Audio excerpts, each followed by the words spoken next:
This Mercedes is a blast to drive. Whoa, yeah. Stay tuned. Don't go away.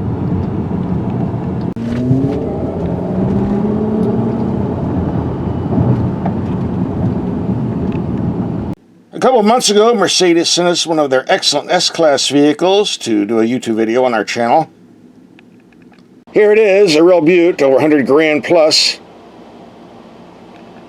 We'll have a link for that video at the end of this video. In the meantime, Mercedes sent us another big buck car to drive. And here's the paperwork I've blown up on screen, a 2022 EQS 580 sedan. This is a totally electric car, starting at $119,110. But of course, there's always plenty of options Mercedes wants to tack on. I won't read off the entire list. I'll just post it here for you to look at real quick. But of course, we really want to know the bottom line here. There you go. For you people complaining about the price of an all-electric Tesla, how's that figure for you? So at this price, I would hope it's made in Germany, and let's take a peek. Apparently so, for the most part. Alright, so let's roll it out and see what it looks like. Pretty sharp-looking machine. Not only is it long, it's heavy, just under 6,000 pounds, which is what happens when you have lots of batteries under there. Charging ports are usually on the front of the vehicle. This is on the rear for some weird reason. I'll let you figure out if that's a positive or negative thing. Pretty sharp looking from the rear as well. This has a lot of strange features. You can't operate the vehicle unless you know the secrets. And for instance, if you want to open the trunk. But you didn't know that, did you? Anytime we get a vehicle, we always check to see if there's a spare tire. And pretty fancy rear trunk area, you wouldn't want to put a nasty tire in this nice carpeting. Underneath this lid, you have the charging cables and some tools. This doesn't come with a spare tire, in case you're wondering. If you get a flat, that could be an issue. The standard tires are 21 inches. These are the optional 22 inches, and good luck trying to find someone that has those in stock if you're on a highway trip far from the nearest town. If you want to grab the handle to get inside, you have to wait till the handles come out. Underneath the slick hood and other areas, electric motors cranking out 516 horsepower and a whopping 631 pounds-feet of torque. Claim 0 to 60 time is 4.0 seconds if you're in a hurry. I can't lift the hood and show you what's under there because it's locked up. Only the mechanics can get under there just as well. There's nothing under there you need to mess with, except a couple jillion volts. If you're going to buy one of these, let me give you some free advice. This slick hood has a very low grill. It's good for aerodynamics on the highway, less air resistance. That's the positive news. On the negative side, there's not much to stop the rocks from hitting the vehicle. They slide right up on the hood and right on the windshield. Had a similar situation with the new Corvette. It doesn't have much of a grill.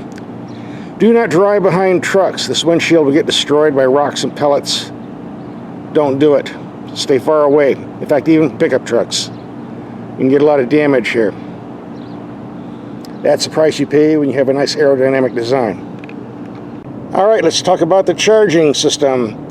If you have a 240 volt system in your house, you plug it in, 12 to 14 hours, you get a full charge. In emergency, they have a 120 volt cord. Plug it in overnight, 12 to 14 hours, you might get 40 miles if you're lucky. That would take 4.5 days to do a full charge. Emergencies only. Then you have the super fast chargers at certain shopping malls and other outlets. Give you a full charge in just over an hour. And either way, maximum range listed is 340 miles. We'll tell you what the true range is a little bit later in the video. And we'll take you to a fast charge system to show you how they work and how much they cost. They're not cheap. By the way, when you first get in, there's another disadvantage to this slow hood design. I'll show you right now. Well, obviously you can't see the hood, and this can cause some issues when parking. For example, how far am I from this pole? 2 feet, 3 feet, 1 foot? Hard to tell. You don't want to hit it. And how far away from the curb? That can be kind of tricky too. But you can solve all these problems with the sophisticated camera systems in this vehicle. Here we have a front camera. Shows you how close you are to the curb. And the red line shows how close you are to a tree or pole. And you have the 360-degree view over here on the left. And pushing these buttons down here gives you other choices. We don't want the left curb, we want the right curb. Like so. And the rear view.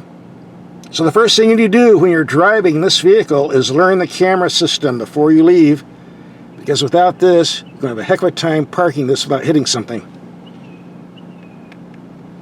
And since we're looking at the screen, let's look at the menu, because almost everything in this vehicle doesn't have any hard knobs or switches. Everything's done on the touch screen. If you use a navigation system, well, you got a big screen for that, that's for sure. And what would a $130,000 car be without massaging seats? You do have some hard controls here on the console. Start, stop the vehicle, dynamic. Gives you eco mode, comfort, sport, and individual. You have your choices of gauge cluster by fiddling with the knob on the steering wheel. This is the classic. The Sport, the Understated, which comes in a variety of colors. I have it in purple right now. It comes in light green and, you know, whole list. I'm not going to show them all. The video will be way too long. And the passenger has their own info screen. You can play video games on this somewhere.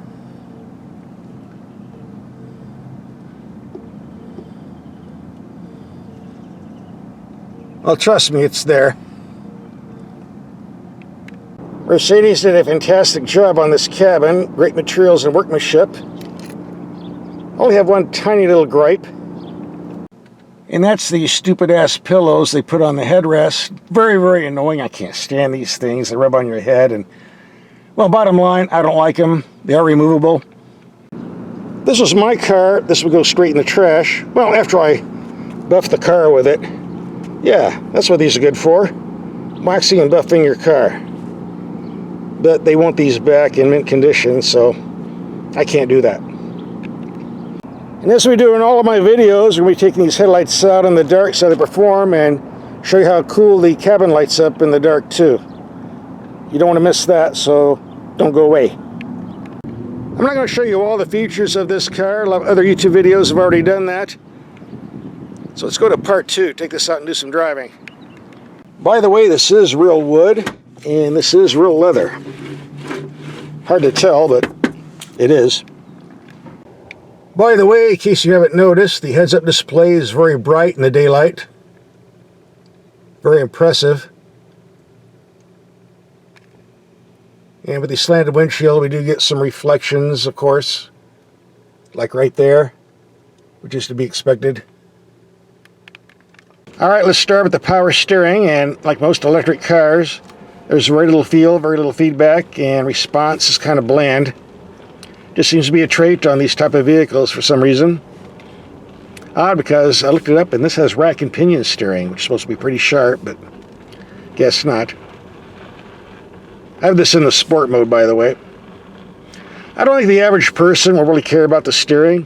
Most people, you turn the steering wheel, the car moves, and that's satisfying to them, so maybe I'm griping about something most people won't care about.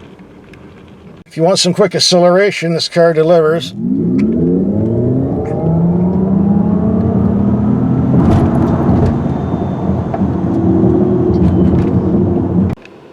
Alright, as you can see, this entire dash lights up like a Christmas tree in the dark. So later on in the video, we take this out in the nighttime and test the headlights. Should be interesting.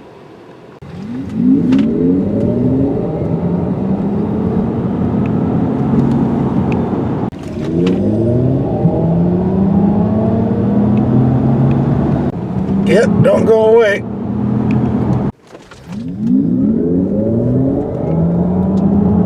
Yeah, baby.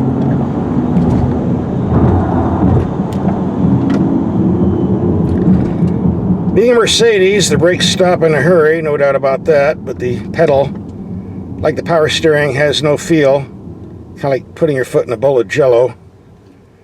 Something else you have to get used to if you're switching from a gasoline car to electric. As I do in all my videos, we're going to take some mild speed humps around 15 miles per hour. See how the suspension performs on impact. I do have it in the comfort mode. Here comes bump number 1.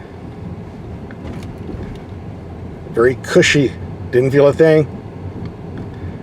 Here comes bump number 2. Like riding on a cloud. Number 3.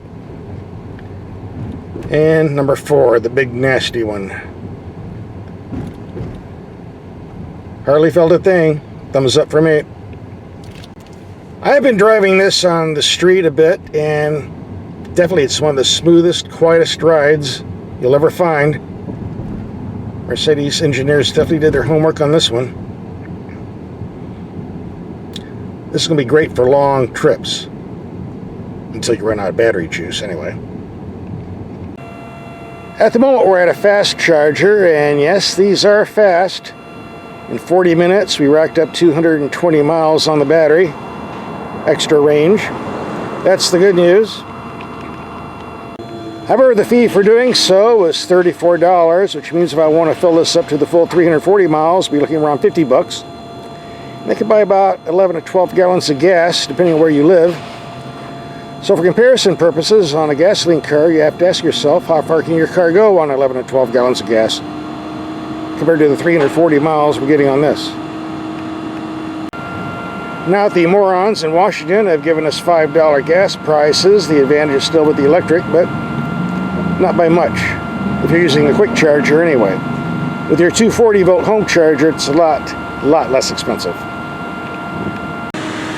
And so I'm spending around 40 minutes to an hour charging this vehicle up. Some thoughts come to my mind. For example, I don't have a problem spending 40 minutes to an hour charging this up. I can spare the time, but people who buy these vehicles, who have the 130 grand, they're making, what, 100, 200, 300 bucks an hour because they're professionals, and can they afford to spend an hour standing around waiting for this to charge? And they can be in the office working, making 100, 200, 300 bucks an hour. I don't think anyone's ever really addressed that. I take it they'll do most of their charging at home in a 240 volt system. A 10 to 12 hour overnight charge. If you're taking long trips, this is your only option. And here's some more food for thought. In order to make batteries for these electric cars, you need lithium, and about 98% of lithium comes from China. What happens if China decides not to sell us lithium anymore? Or China invaded Taiwan and someone decided to put sanctions on them and not buy the lithium? Where does that leave us? I guess we're not supposed to ask questions like that either. Okay, now we're fully charged. It says 331 miles instead of 340 like last time. Sometimes it won't go all the way, no big deal. However, if you're going to ask me what the true range is, I've been driving this for a while. It was city driving, using the air conditioning, driving at night, stop and go traffic. I found that for every 30 miles I drive, I lose around 35 miles of range. So the true range, at least for me, in a hot desert environment, is around more like 300 miles, not 340. When I get around 260, 270 on the meter here, I start panicking and looking for a charging station. With a gas-operated car, you don't have to worry about that. There's a gas station in every corner, but charging stations are few, not two in between. So for me, 250 miles is practical. After that, I'm looking for a charger. Again, with the parking, I can't tell how far I'm away from this pole, but once again, the camera system lets me know. Yep, it's around 10 inches. One thing that cracks me up about this navigation system, it shows me all the local Chevron and Shell gas stations that are within a 10-mile radius. Nice to know, but I don't need any gas, guys. Thanks a lot for letting me know anyway. Just a note, anytime you stop for a red light, you have the front camera activated. if you want it. Here you go. One thing I like about this Mercedes compared to something like a Tesla, it drives like a conventional car, and you don't have a big goofy screen sticking out in your face. Instead, the info screen's integrated. I like that. And you start it like a regular car with a key fob and a button, not having to fumble through a smartphone nonsense. Yes, I think I'd rather have this Mercedes over anything Tesla has. Not to mention the build quality reliability of the Tesla, which leaves something to be desired. Mercedes-Benz is a real car company, not a toy manufacturer. So what's my take on this electric Benz after a week of driving? I'll tell you the truth, if I had a choice between this and the Mercedes-Benz S-Class with the twin-turbo V8 I had a couple months ago, gasoline twin-turbo V8, both over 100 grand, I think I'd take the S-Class because I like to hear what's under the hood, and I do a lot of long-distance trips. I don't want to hang around waiting for a charger to charge up the car. But that's me. I like gas engines. If you like electric cars, and obviously you would or you'll be watching this video, this is a very nice vehicle to look at. Beautiful styling, beautiful interior, smooth ride, decent quality. This might be the vehicle for you if you're into electric. Give it a look. And after all, it is a Mercedes. Now we settled that, let's do the night driving. Take a look at that cabin that lights up like a Christmas tree and see how these headlights do. Alright, it's dark enough. Right now we have the low beams on.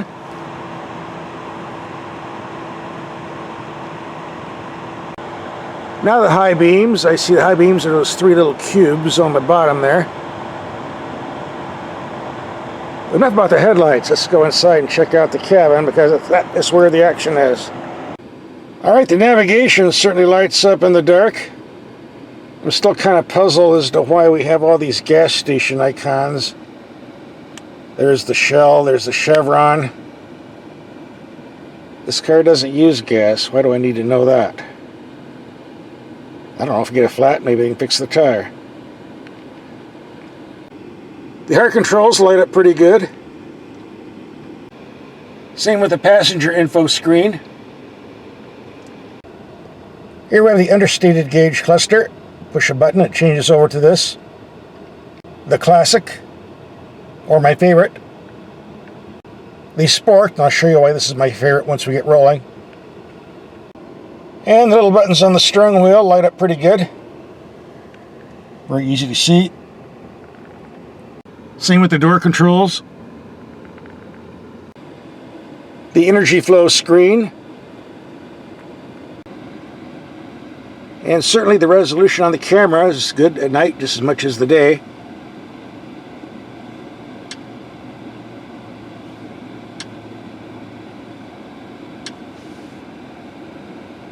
This allows you to park without bashing the tires and wheels on a curb.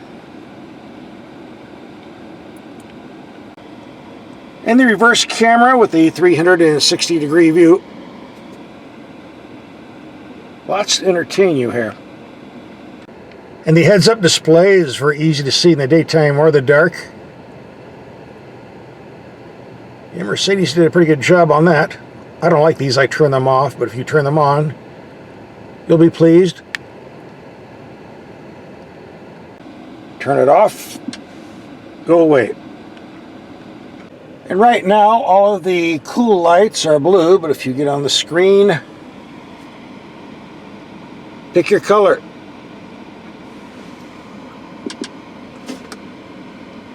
Now I just turned everything green. But St. Patrick's Day was a few days ago. We don't need green anymore. I think I'll try the red. Less hard on your night vision. Yes, I almost forgot. We came out to test the headlights. So here we are on the low beam. Very, very bright, but right a bit low to the ground. Go to high beam. Wide spread. Very, very potent. Here's what the taillights look like. Well, more than taillights, got trunk lights too. And the emergency lights. think these will be easier to see if we turn the lights off. Let's try that. Yes, definitely, if you're going to use emergency lights, if possible, turn the headlights off. Of course, if you're not driving on the highway. Same here. And the door handles light up, so you know where to put your hand.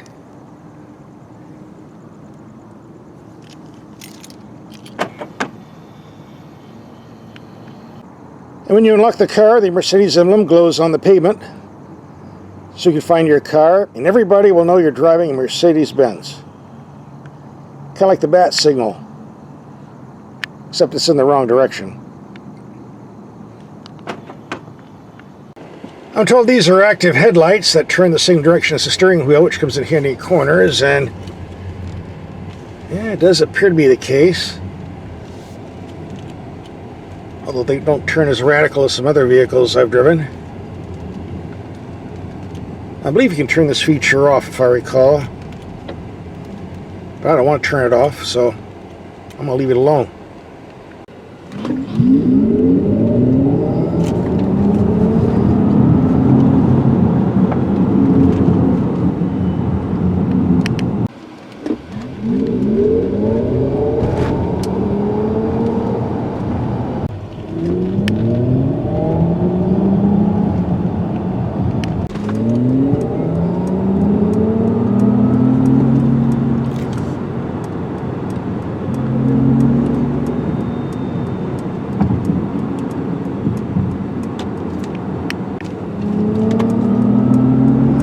Yep, this thing definitely has guts.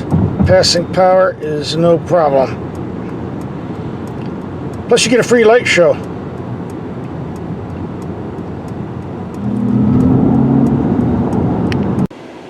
And here we have the high beams, and I want to tell you on a building 180 feet away, but it's all blocked by construction, but you still get a pretty good idea of how the high beams work.